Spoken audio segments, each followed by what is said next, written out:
Welcome back to another episode of Coast to Coast Sports. As always, I am your host, Harrison. I'm going solo today. Obviously, schedules are busy. People are moving. People places to be, people to see. We can't always record together. But the NBA playoffs just wrapped up, and I figured I'd do my initial thoughts on the 2022-2023 season, or not season, NBA Finals, I should say, and the overall playoffs, and just my initial thoughts on it. Going to give out some playoff awards, and just kind of give you a brief rundown and basically thank the NBA season. You had a hell of a ride. Well done. Let's give it up. Give it up for the NBA season, guys. Well done. Thank you. Denver Nuggets are your 2023 NBA champions. Just plain as day, simple as it is. The Miami Heat got a gentleman's sweep of 4 games to 1 in a 5-game series. Initial thoughts on it, obviously being a Heat fan that I am, sucks. But, the Nuggets were just better. I would say just better with the teams that were playing. With Heroes there and Victor Oladipo are playing, who knows what that series looks like, and who knows even if the Heat make it with those two playing. I don't even know if they make it out of the Eastern Conference. You never know. It's just one of those what-ifs, right? And we'll just never get that answer. But the Denver Nuggets, 5 through 9 or 5 through 10 players just played absolutely phenomenally in their roles and played excellent. They just played well above their means and also played their role perfectly and executed it well. And on the flip side, for the Miami Heat, Jimmy Butler, I know he said his ankle didn't bother him, but I think you can definitely see a sharp decline in his game ever since Game 1 of the New York Knicks. I think before then he was averaging like 34, 35 points a game on like 60% true shooting. And then you look at any of the 10 or 12 games after that, he shot, I think, averaged like 23 points, 25 points on like 42% shooting, and he was missing a lot of shots that he typically makes in the regular season and was making those first 6 games of the postseason. So I don't know if it actually caused him issues or actually caused him pain, or maybe the matchups just weren't good for him, right? I mean, you've got Aaron Gordon. He's a big dude, and he's a very good defender. On ball has been, predominantly of his career, but especially when he plays for this Nuggets team. And you also have switching on Jokic, and you have Michael Porter Jr., who's like 6'10". It might have just been a bad matchup for him. But either way, the role players, Game 1, Caleb Martin and Max Strus don't hit a single shot. Then you go Game 2, Heat shoot 40% from 3. That's basically been the key to their success all postseason, 45% from 3. They pretty much win every single game. Then you look at also Game 3, Nuggets go Jamal Murray and Nikola Jokic go for triple-double, 30-point triple-doubles. Just an unbelievable performance by them. And then you look at Game 4, must-win for the Heat, I think. And they pretty much took Jokic and Jamal Murray out of the question to some degree, as much as you can. And they said someone else has got to beat us. And Bruce Brown and Aaron Gordon did that. Aaron Gordon had 27 points. Bruce Brown had 21 off the bench. And I think at the end of the day, Draymond Green said it best when they played the Lakers. They're not going to let Anthony Davis and they're not going to let LeBron James beat you. They're going to let someone else beat you, and Lonnie Walker was that person. And I think Game 4 of that series. So I think it's kind of the same case. We didn't want Jamal Murray. We didn't want Jokic to beat us. We tried to put in the ball in the other person's hands. And I think they just absolutely excelled in that. Aaron Gordon had a phenomenal Game 4. And so did Bruce Brown, absolutely stellar. And Christian Braun was a huge factor in that Game 3 win for the Nuggets. And then obviously Game 5, I think just the Heat were winning, I want to say 90% of the game. Felt like they were in control. And then that fourth quarter came, which the Heat have been known to be the best at in the business, especially all season long, in clutch games and most tightly contested games. They've been phenomenal in. And I think it showed this entire postseason. I just think the Nuggets got hot and the Heat went cold, ironically. So I think that the biggest takeaway is that the Nuggets role players just played better than the Heat's role players. I think the star power was somewhat similar. Obviously, Jokic is the greatest basketball player on the planet, and I think he was the best player in this series.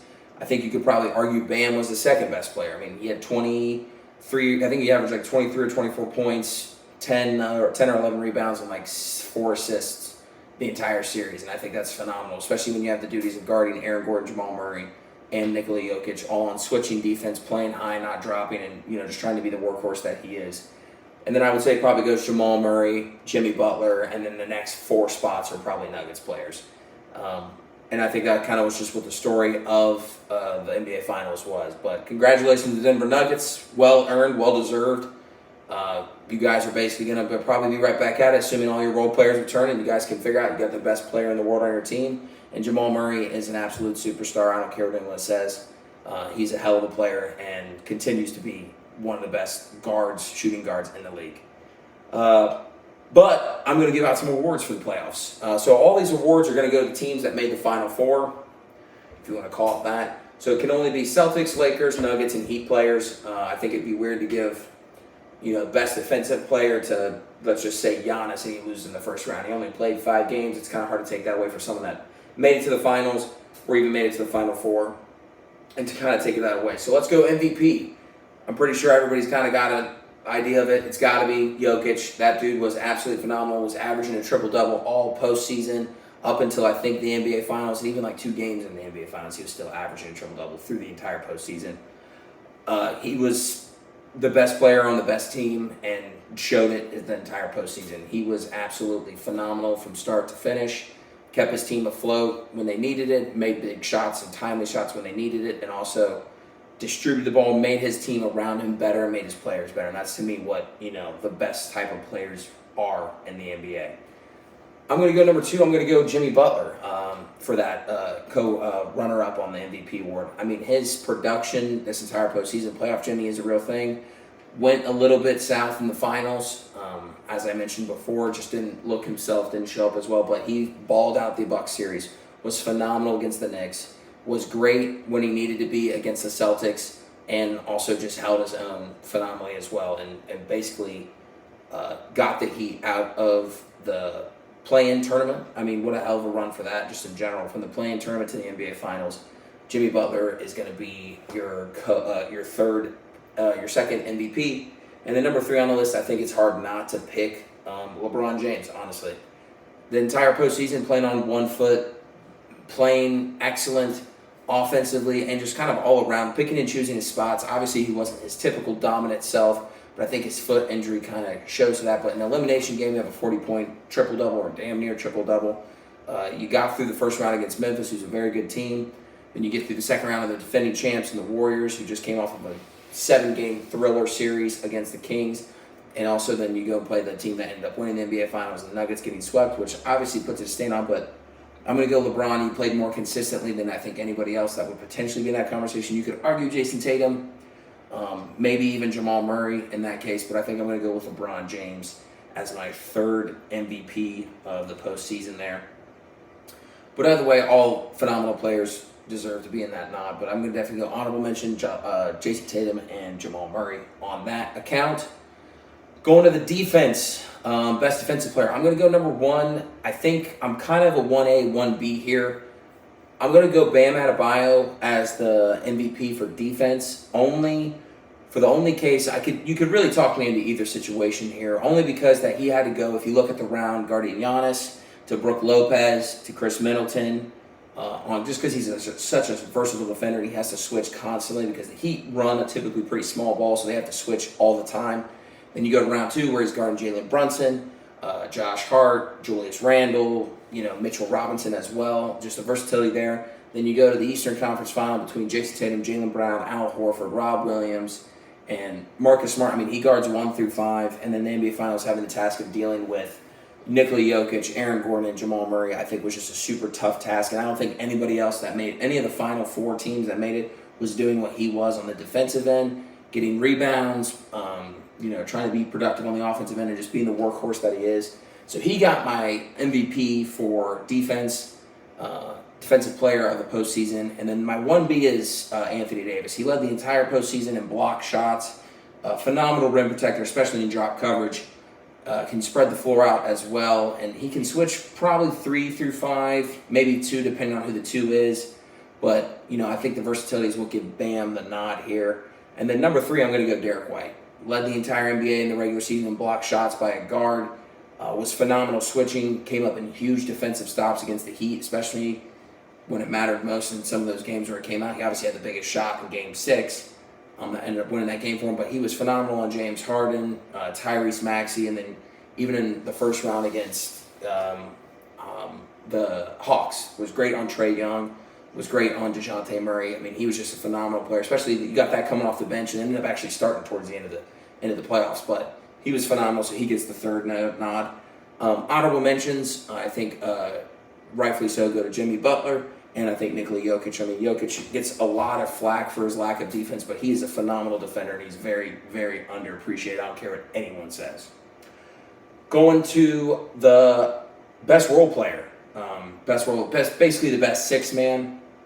I'm going to go number one pick here. I think it's kind of hard to say because some of how he flip-flop between, but I'm going to go Caleb Martin as the number one. I know it seems like I'm home cooking here, but what he was doing in the Celtics series off the bench, what he did when he needed to fill in when Victor Oladipo went down and Tyler Hero went down, especially in the Bucks and Knicks series, he was just phenomenal up until that point. Went a little bit cold in the NBA Finals, but up until that point, he was a phenomenal story. Everyone kept talking about the undrafted players and how phenomenally he was playing, averaging, I think, like 20 points going into the NBA Finals off the bench or pretty close to it on like 50% shooting, which played for well, and he's also a phenomenal defender as well. I'm going to go number two on that list for like the six man. I'm going to go Rory Hachimura.